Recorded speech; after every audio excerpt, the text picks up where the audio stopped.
I never planned for her to find me like that. I had timed everything perfectly, or so I thought. Her grocery run usually took at least 40 minutes. I counted the minutes like heartbeats, waiting for the front gate to creak, for the familiar sound of her footsteps. That afternoon, the house felt unusually quiet, the kind of quiet that presses against your ears and makes your own breathing sound guilty. My hands were shaking as I adjusted the dupatta over my shoulders, staring at my reflection like it might suddenly betray me. I remember thinking, just 5 minutes to feel like myself before I folded everything back into the hidden drawer and became her son again. When I looked in the mirror, I didn't see something shameful. I saw someone softer, someone honest. Someone who had been waiting years for permission that never came. The fabric felt light but heavy with meaning, like it carried every secret I had swallowed since childhood. I had learned early how to lock parts of myself away. Boys don't do this. Good sons don't want this. Mothers would be disappointed. Those thoughts had lived in my head for so long they felt like facts. I was adjusting the sleeves when I heard the door. Not the gate. Not footsteps in the hallway. The door to my room.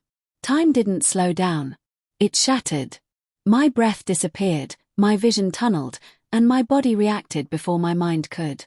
I turned, frozen, caught between running and collapsing. My mother stood there, one hand still on the door handle, grocery bag hanging from her wrist, eyes wide in a way I had never seen before. In that instant, every version of my future flashed through me. Anger. Shouting. Tears. Disownment. Silence. I was sure this was the moment my life split into before and after, and I was already mourning the before. She didn't say anything at first. Neither did I. The air between us felt thick, like the house itself was holding its breath. I tried to speak, to explain, to apologize for something I didn't fully understand, but no sound came out. My throat burned. My heart pounded so loudly I was sure she could hear it. I remember thinking, this is it. This is where I lose her.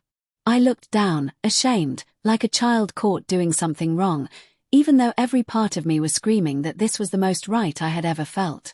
My hands trembled as I tried to pull the dupatta off, as if removing it could erase what she had seen. That's when she stepped forward. "Wait," she said. Her voice wasn't loud. It wasn't angry. That somehow scared me more. I stopped moving. She closed the door behind her slowly and placed the grocery bag on the table, as if this were a normal afternoon, as if my world wasn't ending. She looked at me again, really looked this time, not at the clothes but at my face.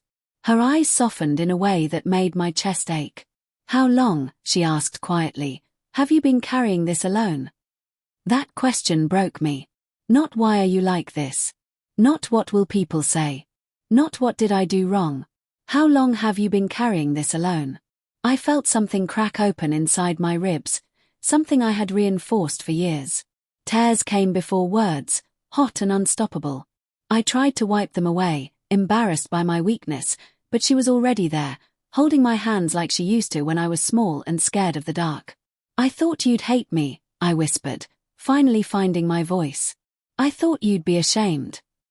She shook her head slowly, like she was undoing a knot. "I was worried," she said, "that you were ashamed of yourself." I didn't know what to do with that. All my life, I had prepared for rejection.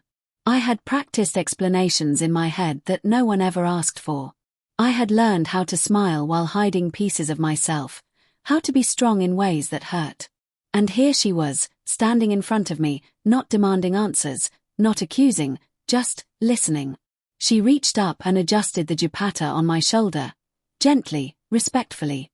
"You look like someone who's been holding their breath for too long," she said. My legs almost gave out. She didn't say everything was easy. She didn't pretend she understood it all. She admitted she was surprised, confused, even scared. But she never once made me feel wrong. She asked me questions, not like an interrogation, but like she was learning a new language, one syllable at a time. Each answer felt like stepping off a cliff and realizing there was ground beneath my feet. Then she said the words I never allowed myself to imagine. "I'm proud of you," she said. "Not because of what you're wearing, but because you were brave enough to be honest, even when you were terrified." Those words didn't fix everything, but they changed something permanent inside me. Because in that moment, I realized the secret wasn't just the clothes. The real transformation had already begun. After she said she was proud of me, the room felt unfamiliar, like the walls had shifted while I wasn't looking. I had imagined this space 1,000 times as a courtroom, a battlefield, a place of judgment. Instead, it became something else entirely. A place where the truth didn't echo back as shame. My tears slowed, but my hands were still cold, my body still waiting for the moment where the kindness would disappear and reality would snap back into place. She pulled the chair closer and sat in front of me, the way she used to when I was sick as a child, when sleep wouldn't come and fear felt bigger than the night. "Talk to me," she said. "Not the version you think I want to hear. The real one." So I did. I told her about the first time, how young I was, how confusing it felt, how I didn't have words for it then. I told her about hiding, about rushing to change whenever I heard footsteps, about folding pieces of myself into silence. I told her how I would watch other people live freely and wonder what it would feel like to stop pretending. Each sentence felt like stepping into cold water, shocking at first, then strangely relieving. She listened without interrupting. Sometimes she nodded. Sometimes her eyes filled with tears she didn't let fall. When I finally stopped talking, exhausted and exposed, she reached for my face and brushed my hair back gently. "Do you know," she said, "how heavy secrets become when they're carried for too long?" I nodded. I knew that weight better than anything. She sighed, a long breath full of things unsaid. "I used to think being a good mother meant raising a strong son," she admitted. "But I'm realizing it also means making space for the child I actually have, not the one I imagined." That sentence settled into me slowly, like warmth returning to numb fingers. She asked if anyone else knew. I shook my head. I told her about the fear of neighbors, relatives, whispers, how the world didn't always feel safe for someone like me. Saying it out loud made it more real, but also less powerful.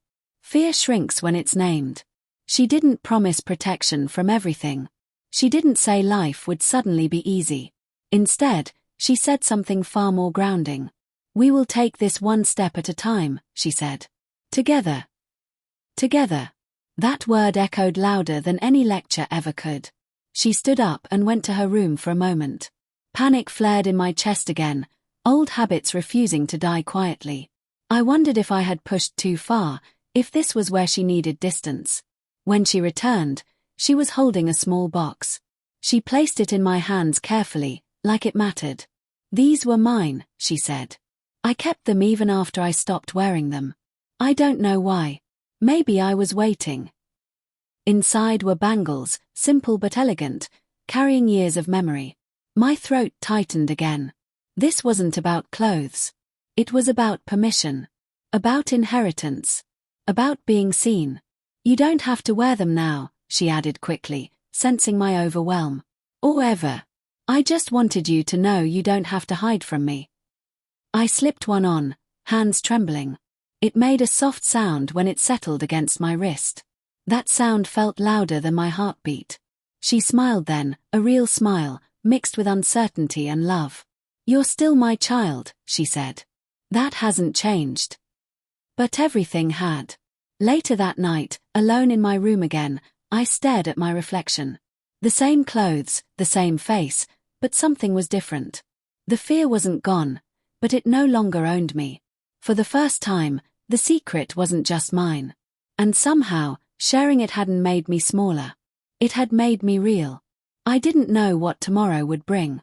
Questions, challenges, maybe even heartbreak. But I knew one thing with absolute clarity.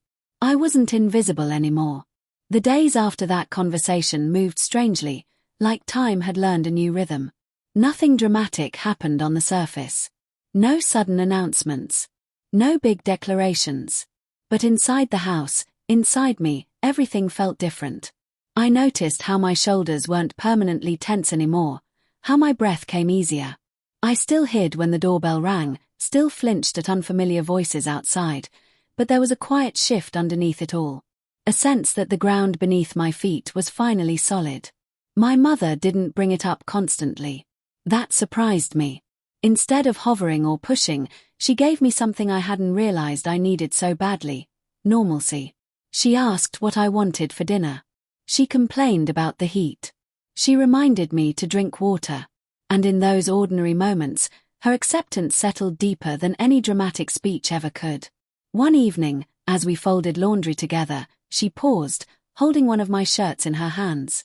"You know," she said casually, "you don't have to rush anything. Becoming yourself isn't a race." She glanced at me then, carefully, as if making sure I heard what she meant beneath the words. That sentence stayed with me.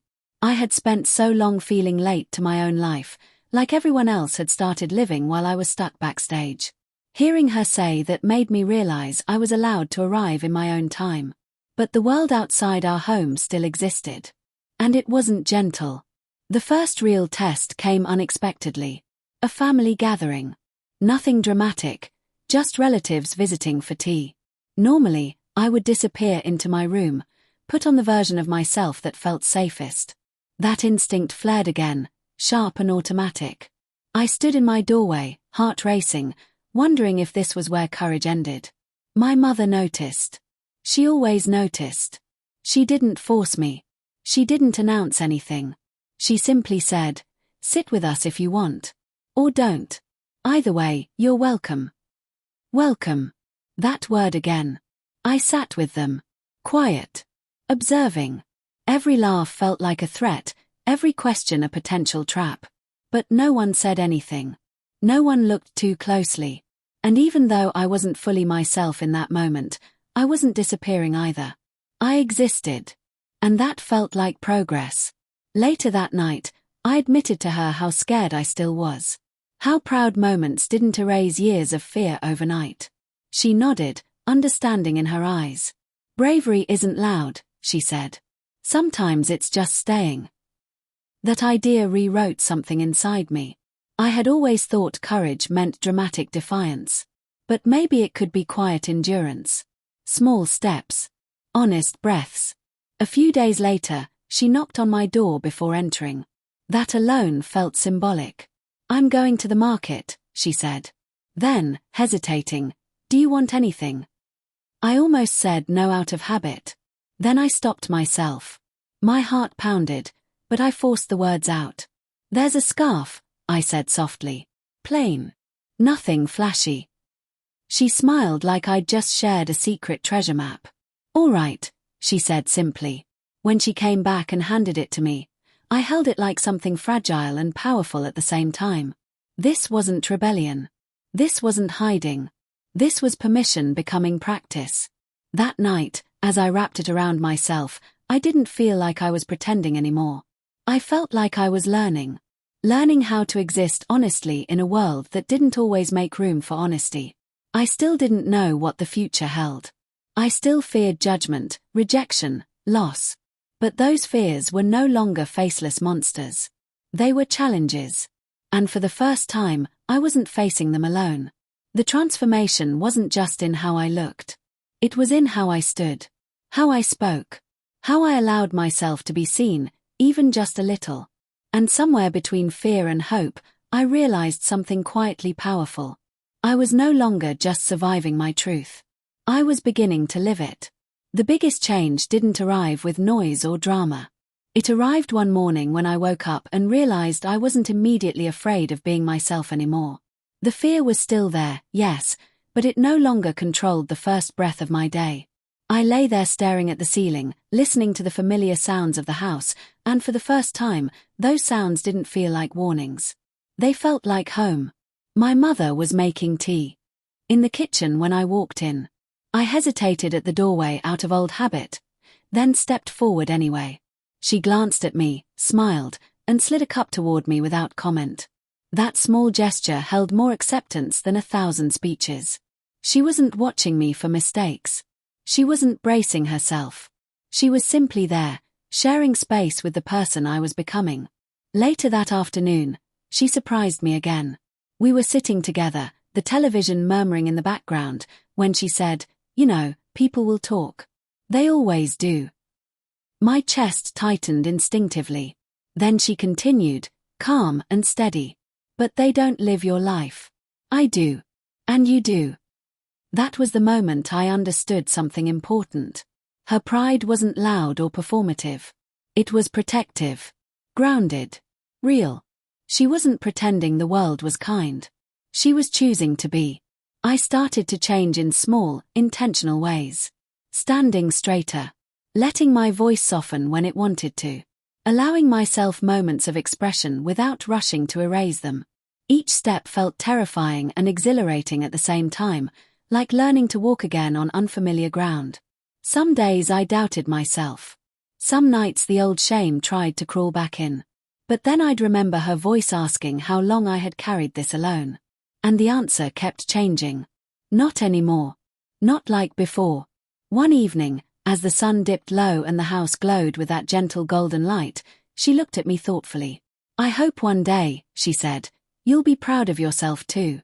Not because someone accepts you, but because you accepted yourself first." Those words stayed with me long after she went to bed. I thought about the years I spent believing love was conditional. That being myself was a risk too dangerous to take. That courage meant losing everything. But standing there, in that quiet house, wearing nothing dramatic, doing nothing bold, I felt transformed in the deepest way possible. I hadn't lost my mother. I had found myself. The journey ahead was still uncertain. There would be difficult conversations.